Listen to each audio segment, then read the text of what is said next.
Hey, what's going on, Los Angeles? Welcome back to the Rams Skinny here on the LAFB Network. We are Los Angeles Sports. Back with you. Wasn't able to get a recap up after the Rams. Good, solid win in Foxborough, getting them back to 500. It was kind of an up and down game, but did some good things. And hey, you went on the road in the NFL. That's what's all that's needed. And they get the win to get back to 500, and now get to face a red hot Philadelphia Eagles team in prime time at SoFi. Going to be a great game, so we'll talk about that. Plus some rumors out there surrounding a team out east and whether the Rams should pursue. We'll get into all that here on the Rams Skinny. First and foremost, joining me as always, a little under the weather, still powering through for the people. He's here for you guys. Skinny T, what's up, brother? How you feeling? I'm feeling all right. A couple of really good nights sleep and some good drugs, and you're right back at it. It's all good. But a couple of days with the family is always going to pull everything out of you. So I my family was in town for a couple of days, and then I got sick right after. So yeah, it is what it is. That'll do it. I'm sure you guys were busy showing them the town, going all over. I can't remember. Have we recorded since they were here or no? No, I don't think so. Obviously, but we haven't recorded. My nephew really wanted to come on and say, go Rams, Eagles suck. Oh, okay. Well, he's here in spirit. Love that. Absolutely. Love that. Shout out to everyone. I love it. Every trip we go, every work trip we go on, Skinny gets his nephew Rams gear, or whatever we're at. Like when we're at the Super Bowl, you got some Super Bowl gear, but typically you always get Rams gear or something, right? Or do you get something different every time? You always get something, but I can't remember. Yeah, just something from the Super Bowl. Remind him that his uncle does something kind of fun with his life, and that it's funny growing up in Nebraska. You're not surrounded by artists and actors and writers and things like that. And I never knew people write TV shows and people write for normal people write for ESPN and SI and stuff like that. So.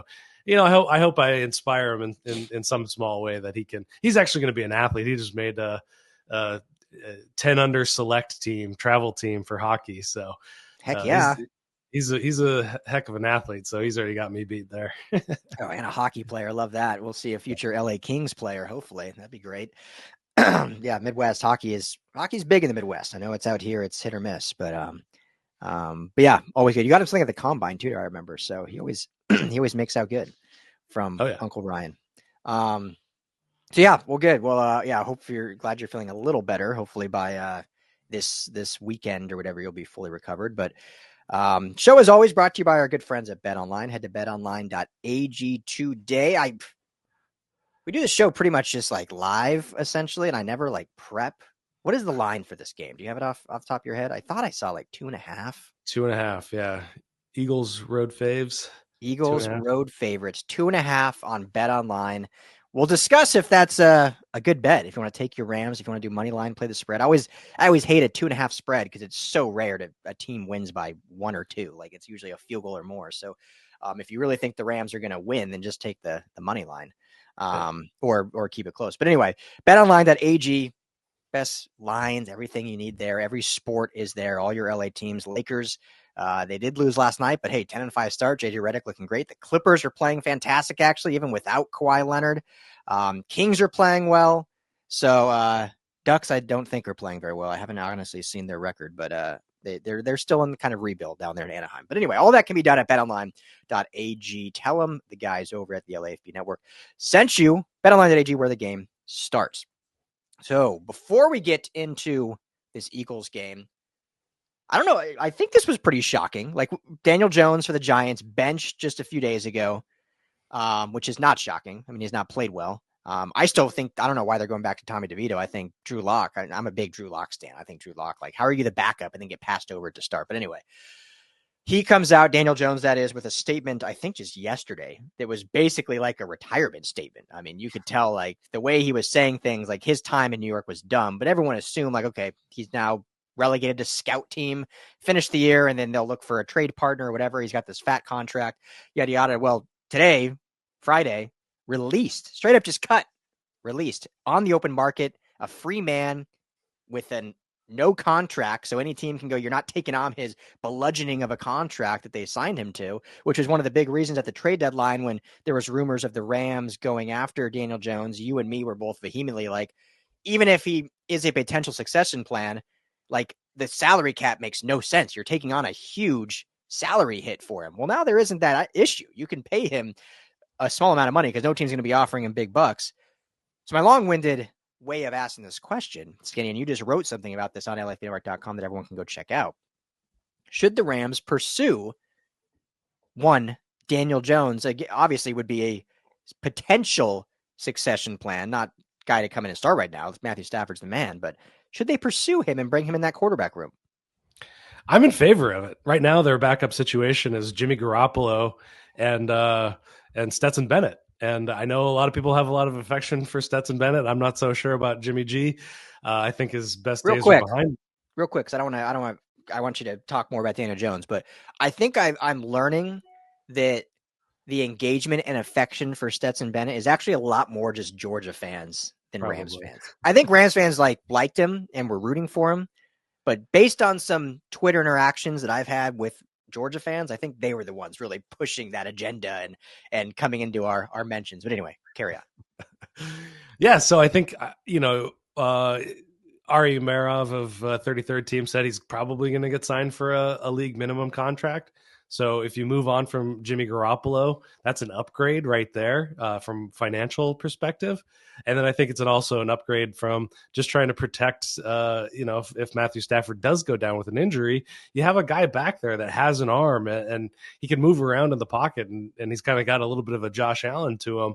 So, Jimmy Garoppolo cannot throw the ball down the field, can't make it outside the numbers, can't make it down the field, and he's not moving around much. So this guy has some upside in that. And then you get him a chance to give him that nice soft LA landing spot. Perhaps that's what revitalized Baker Mayfield's career. We don't know for sure, but there's a correlation there, definitely. So I kind of like this move. Obviously he's put some good tape out there where he's had, good games, good stretches of games.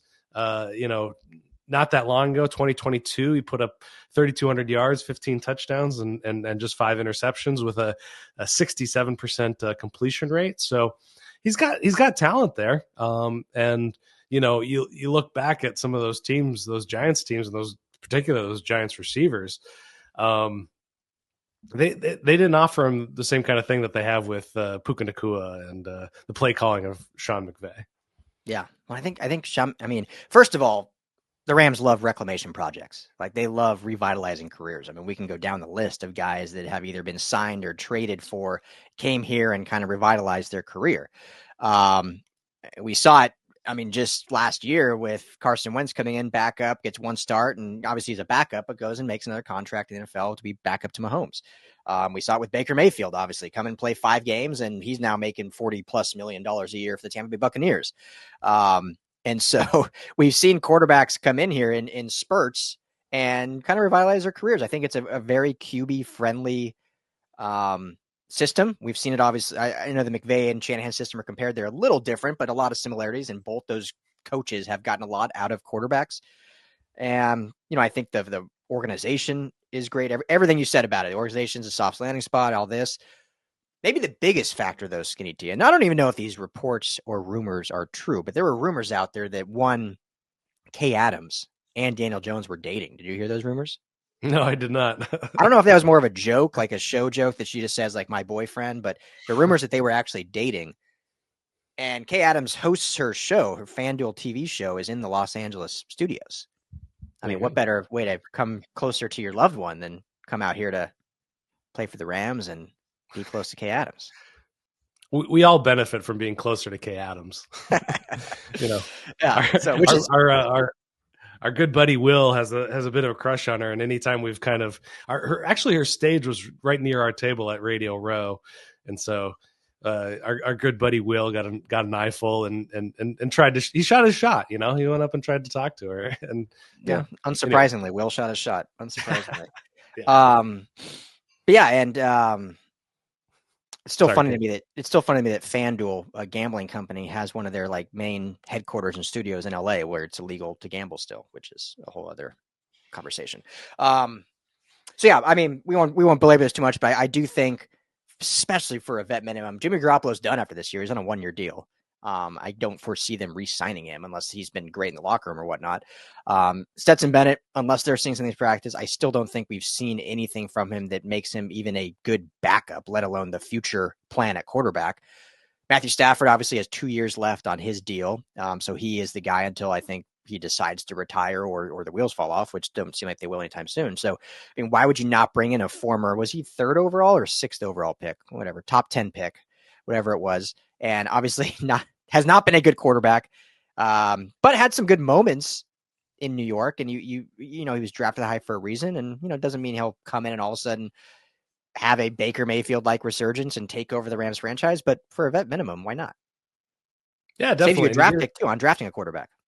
Yeah, well, and that's you know, they're taking themselves out of the running for drafting a quarterback because they've played so well, and it looks like they're trying to make a playoff push in these last few games. So they're not going to be in a great spot to draft a quarterback. He was the 6th overall pick a few years ago. So and it gives you a chance to see if you have a succession plan in Daniel Jones, because right now, as you've already said, they don't have one, and they don't have the draft pick that they can select to go out and get one of the best guys. And next year's draft is definitely not one that you're looking at for getting a quarterback. So unless you're really sold on Shadur Sanders and maybe his dad coaching your team, I don't know. Yeah, but yeah. Yeah, like, I mean, I think I just on that point, I saw one mock draft, which, you know, we're still so early, but it had the Rams actually taking Carson Beck in the 1st round at like pick 18 or something, which is where they'd be kind of right now. And I mean, to me, there's nothing Carson Beck's done that I think is like better than Daniel Jones. And this isn't even trying to prop up Daniel Jones. I'm just saying, like, I'm not taking a 1st round pick on a guy that A, hasn't played, and B, I'm not like, oh yeah, that guy has high potential. Like, you look at Caleb Williams, Bo Nix, Michael Penix, all these guys from last year's draft, you can see the ceiling. Like, yeah, they haven't played yet, but you're like, that's the ceiling. Carson Beck, I'm not seeing that ceiling. Maybe a Cam Ward, but he's going to go top 5, so you're not getting him. Yeah. So anyway, so yes, I think the Rams should. Now, last thing, and then we'll move on. If the Rams wanted to do it, do you think they would need to bring him in like ASAP? Or do you think it's something where he's going to sit out there almost to the end of the season? Or do you think a team will probably sign him within the next couple of weeks? Yeah, I think there's enough teams out there that are banged up at the position that they're going to want to take a chance at him. There's other teams that are probably in a bit more of a desperate situation that they'll offer more than the league minimum. You know, you're looking at Jameis Winston, who's getting a ton of love for his performances. I mean, you know, you live there, you die there. You know, I'll leave it at that. But that's a team I could see going after him. You know, in a desperate way. And nobody else is coming to mind, but you know, there are, you know, Dallas is another situation where bring him in there. You know, that would, you know, they don't have a quarterback right now. So Dallas would honestly be glorious because they play the Giants on Thanksgiving. Yeah. And how fun would that be? I mean, that game's going to be miserable anyway. It's going to be right now it's Cooper Rush against Tommy DeVito. Like, it's going to be a terrible Thanksgiving game. But you get that storyline of Daniel Jones coming in off of 1 week of practice, playing his former team. He'll probably play lights out, throw for like 4 tubbies and 400 yards. But the good thing about, because the Raiders are another team I've seen kind of linked because they have no quarterback future either. I'm not saying Daniel Jones would be a good one, but they literally don't have a quarterback plan. They're going to be drafting one regardless if they sign Jones or not. But the nice thing about the Cowboys drafting him, because unless they truly feel like Dak's time is done and someone's willing to take their contract on, like, I think Dak is still stuck with them for the foreseeable future. So if they brought Jones in, it would probably be just for this year, like just for the rest of this year. And then the Rams could go after him in the offseason. So it'd be perfect. They don't have to like rush anything. He can go play for Dallas, have those storylines, and then the Rams could sign him this offseason potentially. Excellent. Love it. There you go. All right. Enough Daniel Jones, because it's probably not going to happen in reality. But hey, let us know if you like it. If you think it'd be fun to see, if it's a good plan, if it's crazy, if it's a waste of money. Again, it wouldn't be. We're saying if the Rams did it, it'd be a vet minimum.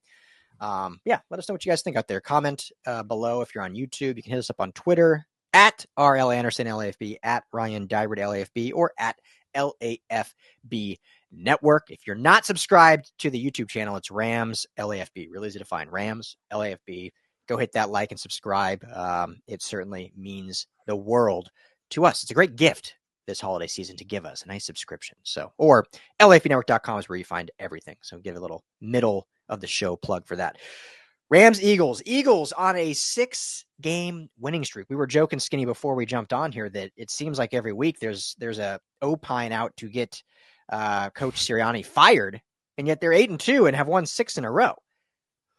Let me ask you from the top, and I won't give you the full overarching like we do, but kind of let me just ask it this way. What scares you the most about this Eagles team? When you look at their defense led by Vic Fangio, when you look at Jalen Hurts, you look at Saquon Barkley, like what scares you the most about this Eagles team? Saquon Barkley. Yeah. He is on a tear this season. Yeah. 113 yards a game. He's only been held under 100 yards a couple of times. And one of those was the Dallas game recently where it was out of control from the beginning. So he didn't have to play the entire time. They weren't going to rush him much. He's jumping over people backwards. They put that move into the EA game already for next year. That was unreal. It's incredible. And to be honest with you, the Rams have not faced a running back like him, and hardly any running back even close to like him this season so far. So if I'm going to point out one thing, it's going to be that, the Rams have really improved their rush defense over the last few weeks, really shored that up. But they haven't, the Patriots and the Dolphins, their running game is near the bottom of the league. Yeah, no good. And now they're going to face one of the best. And then you add in the rest of the weapons, and this is going to be a good test for a defense that's getting a lot of hype right now. They've shown they can rush the passer. They've shown that they can get sacks on coverage sacks. So this will be a whole different story. This is going to be the best team they've faced since week 1. So the 2.5 point line, I think is very generous for the home team Rams. So what are your thoughts? Yeah, this is a really bad matchup for the Rams. Everything you just said, I won't dial in on it too much, but you look at the running game, and I think the Rams running game has improved, but they also have kind of played some bad running teams. When you look at the Raiders, when you look at, as you mentioned, the Dolphins, who actually ran, I'm trying to remember the stat line, but they haven't been great this year. When you look at last week, the Patriots have not been great. And so it's improved. They're also going against inferior rushing competition. This Eagles team, as you mentioned, is one of the tops in the league, if not the top in the league. When you just look at the offensive line, when you look at what Jalen Hurts brings to the running game, and obviously we know the tush push to convert certain short and goal situations. And then Saquon Barkley has been absolutely fantastic. I mean, the offseason addition probably of the year so far, when you look at their team and their identity and what he brings to it. And I mean, how funny is it? We were just talking about Daniel Jones, like how great would it be, Saquon Barkley goes to the division rival Eagles balling out. What if Daniel Jones does go to the Cowboys and like balls out? Like this just shows how terrible that franchise is run currently and coaching, whatever. But yeah, I just think it's a bad matchup. Devontae Smith currently is still questionable. I don't think he practiced again today, right? On Friday. Have you heard anything? I haven't heard. I haven't seen. It doesn't come out till later on. But. Yeah, I think I saw an Eagles beat reporter say that he did not see him at the start of practice, but we'll get the report later officially. But either way, he's a little banged up. So that's, I guess, a win for the Rams. But, Dallas Goedert is going to be – I always do this every time we talk Eagles. It's Goddard, not Godare. I want to go full French with it from the guy from South Dakota. But Dallas Goedert is a mismatch for this Rams linebacking core, or whether they decide to bring down Quentin Lake or one of the safeties to cover him. And they have other weapons, obviously A.J. Brown, one of the best receivers in football. So offensively versus defensively, this is just really a mismatch for the Rams. Yeah, 100%. And, this Rams team is playing nickel defense at a surprisingly low level. That's always been kind of the go-to, and it's become kind of the norm in the NFL. Defenses run nickel. That's 5 cornerbacks, 5 defensive backs on the field. And the league average is about 65%. The Rams are running at 35%. So, and I think the next lowest team is somewhere in the 50s. They're playing a ton of base, and they're playing a ton of dime. Dime is lighter packages, so that kind of hurts your run stopping ability. And then on the other side, you've got a ton of base. That means you've got much more heavy personnel, but then you got guys like, then you're covering A.J. Brown with Christian Roseboom or You know, How much you want? yeah, Michael Hoyt, they're still putting him into a bind. He's still one of the top coverage outside linebackers in the league. Oh, poor So guy. teams still recognize it. He's having a heck of a year in other respects. Yeah. But it's like you're saying, it's a bad matchup, and the reason the Rams don't play a ton of nickel is they just don't have the personnel after John Johnson went down. Before that they had Quentin Lake up there playing the slot. And that was a much more beneficial thing. Now they're leaning on these undrafted rookies, admirably so. They're playing fantastically, and they're just not they're not Quentin Lake level yet. So they're having to lean on these other packages a bit. And this is the kind of team that you can't make mistakes around. And coming out of the Patriots game, I just felt inconsistency at both levels, at not only offensively, and I think it's also happening defensively. Just a lot of inconsistency, and third down still killing this team. So, yeah, the Eagles team is not one that you can make those kind of mistakes with and come out with a W like they have the last 2 weeks.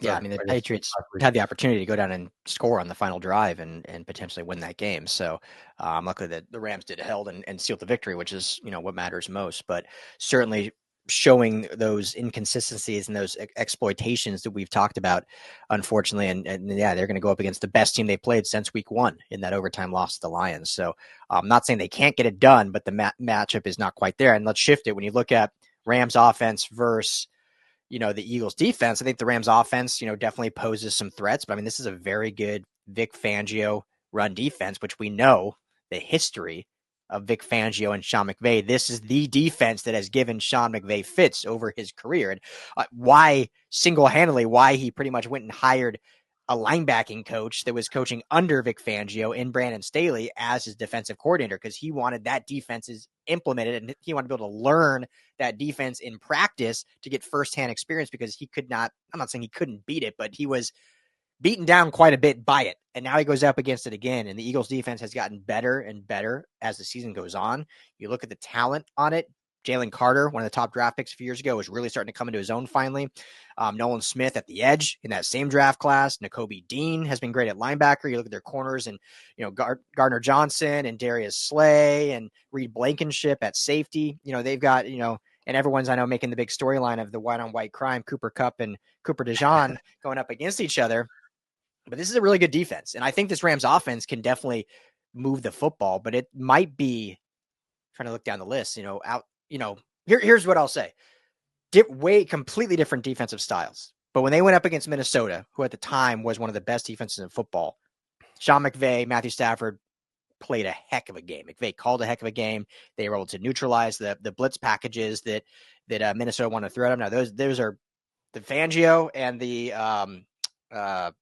drawing a blank on the D coordinator's name right now.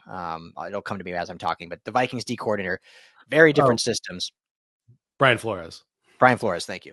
Very different systems, but just going head-to-head against a top unit versus a top unit, Rams came out on top that game, obviously. So I'm hoping that happens in this one, but history tells us the Fangio defense gives McVay fits. Your thoughts? Yeah, this is kind of like an ideal secondary for Fangio defense, where they just have every blade of grass covered. We've got Quinion Mitchell, who's not going to win the defensive rookie of the year. That's going to go to our guy, Jared Verse, but he's next in line. He's playing lights out, and they're good in man. They're good in zone. Puka Nacua has really got to take this offense over. I mean, he's got to realize that he is the future, and that future starts this year. Yeah. We love the combination of the two with he and Kupp, but this is his team going forward, and he's going to have a monster game. And one of the things that has always been kind of a staple of the Fangio defense is they dare teams to run. Now we've dared Sean McVay to run many times. Other teams have dared him to run, and some weeks he goes for it, and some weeks not so much. But another unit I'm keeping an eye on to see was last week fraudulent or legitimate was the offensive line, who played lights out against a very bad pass rush. The pass rush for the Eagles hasn't been much better. But over this winning streak, they are the top defense by EPA per play, period. So, they're not getting home a lot, but that secondary, I mean, is just lights out. So, running the ball is something that they'll have to prioritize. We say it every week, and it can't be more true. Then Kobe Dean, I think, has been on the injury report as well. So, that second level could be a little bit softer where they could find some extra points and some extra yards. And one thing I forgot to bring up over the last couple of weeks is the ability for these defenses that they've been going up against to not miss tackles, basically, is what I'm trying to say. And both the Dolphins and the New England Patriots are towards the bottom in the league in that statistic of making what am I trying to say? They're making good tackles. Yeah. They're not letting yak happen. They're not letting guys get by them. And the Eagles are also one of those teams, really sound in that area. Yeah. Yeah. And so I mean, I don't even add more. Run the football. You got to establish the run the football.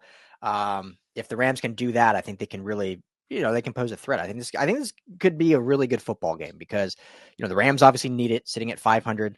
Still, everything's in front of them. Even if they lose this game because of the way the division's going, I think they still have a shot. Now that the Cardinals surprisingly are starting to kind of pull away, so you got to have some urgency here. But it's not like this is not a must-win game yet. Which in weeks past there were must-win games. I think they can still hang on. However, winning this game obviously increases your chances much, much more, and especially being able to take down one of the top teams in your conference can say a lot about you because we haven't seen that yet from this team where they've beaten outside of the Minnesota game, which was fantastic. The best game they played all year, far and away, but we haven't consistently seen that for sure a full 4 quarters outside of that game, but we haven't even seen it week to week sometimes throughout the season. So this is an opportunity for them to stack another win after the New England win and, head in to the, Thanksgiving break, if you will, with a winning record, 6-5 for the first time this season. Which I think would be great. So unless you have more analysis to add, I think we can get into maybe some score predictions. Yeah, I think so. I'll say that the Cardinals are playing the Seahawks. So, it's either everybody's going to be 500 or right around 500. And then the 49ers are playing the Packers. So that'll be a tough game for them to win, depending on their health, of course. So, but according to the Seahawks, that'll be tough. But yeah, that's what we need. Yeah, lesser of two evils. That's always a good choice. Yeah, for this season, I guess. Yeah. Yeah. But yeah, let's do score predictions. All right. Let's should be Sunday Night Football, NBC and Peacock, primetime game. Rams have played pretty well in primetime over the last few years. There will be a lot of Eagles fans. A lot of Eagles fans just live here in LA. They'll travel out. Why not get to the warm 72-degree weather out here in LA? So it should be a fun back and forth football game. Who you got, Skinny Team? 2.5 is the line out there again on betonline.ag. Rams are a 2.5-point dog at home. This is a tough one because we know what they can be. We know what this Rams team can be. I wasn't impressed. I wasn't impressed against the Patriots. Obviously not against the Dolphins either. Man, I hate to predict a blowout because I did that for the Vikings game as well. I'm gonna predict a blowout again. I'm gonna say 30-20 Eagles win. Okay. But 10 points isn't like a bad blowout, I don't think. I think you're all right there. I think if you did like 31-7, that would be that's a blowout. Yeah, I don't think that. But the line is so close that 10 points compared to 2.5 points. That's a blowout. That's true. Yeah. I really think the Rams can win this game, but to me, for them to win, they have to play perfect in every facet of the game. We haven't even talked about the kicking game in Cardi and how he's all of a sudden missing kicks. Missed a 28-yarder last week or whatever it was. It was under a PAT attempt. And so they have to play perfect, which I think they kind of did in that Vikings game, which is why it was their best game of the year. But everything went well on offense. Defensively, they clamped down after the first 2 drives and played really well down the stretch. Got some turnovers, got some sacks. I just don't know if they haven't shown me over the last 2 or 3 weeks that they are playing perfect football. Doesn't mean they can't. And if they play perfect, they will win this game. I think they have the coaching, they have the players, they have the star power to do it. But I think the Eagles are a better team right now where they can make some mistakes and still come out victorious. If the Rams make even one or two mistakes, like I think that's too many.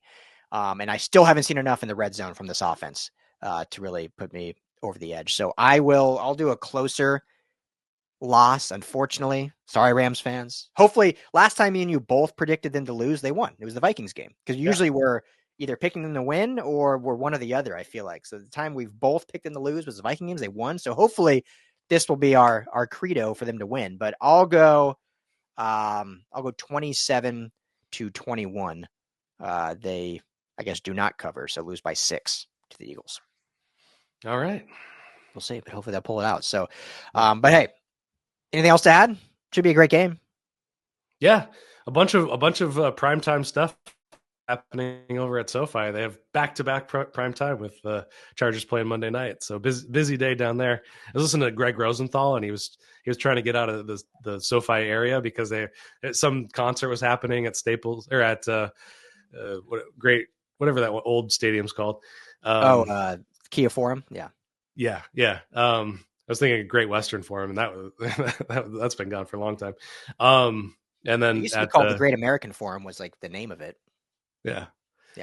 And then then there was the Clippers game and a SoFi game. So he's trying to get the heck out of there. It's a lot. I mean, this is a fun football weekend in LA. We got tonight. I'm going to be going to the high school semifinals, Centennial, Mater Dei. Get to see now USC commit Huson Longstreet plus some others. That's tonight. Tomorrow night, the glorious battle for the victory bell, USC UCLA, right here at the Rose Bowl in Pasadena. So I'll be at that.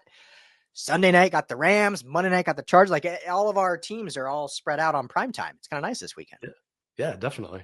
So we've had a few good weeks like that. Yeah, with obviously the two college ones playing each other. Who you got in that game, by the way? I know we don't talk college on here a lot, but you taking SC or UCLA? I got to lean into SC, I think, as much as I'm more of a UCLA guy for whatever reason. I don't know. Jackie Robinson has always been a figure in my head, and he played there, so there's that. But I mean, that's not great analysis, but I think SC is the more talented team right now. I know UCLA is kind of heading in the right direction, but they're kind of all over the place. No real identity, I don't feel like, on offense for them. So yeah, I'm gonna lean Lincoln Riley on that one. Yeah, it should be a good game. It's hard. We obviously did for those Rams fans that are either UCLA or USC fans. We did our fun Victory Bell crossover show, which we do our Bruin Bible and Salute to Troy kind of combined. We did it live on Tuesday, but it's up on our USC or UCLA YouTube or on LAFBnetwork.com. So if you're interested, check that out. But should be a good game regardless. So, but Rams, Eagles. 5:20 p.m. Pacific time on Sunday night on NBC and Peacock. Everyone enjoy the game. If you're going to the game, have a blast. Should be a really fun atmosphere. These primetime games are always fun. And hopefully they can prove us wrong and get the win and get to 6-5 before the Thanksgiving break. So for Skinny T, I'm Ryan Dowd. Everyone, thank you so much for hanging out with us. Enjoy the game. Have a blessed weekend. We'll talk to you all next week.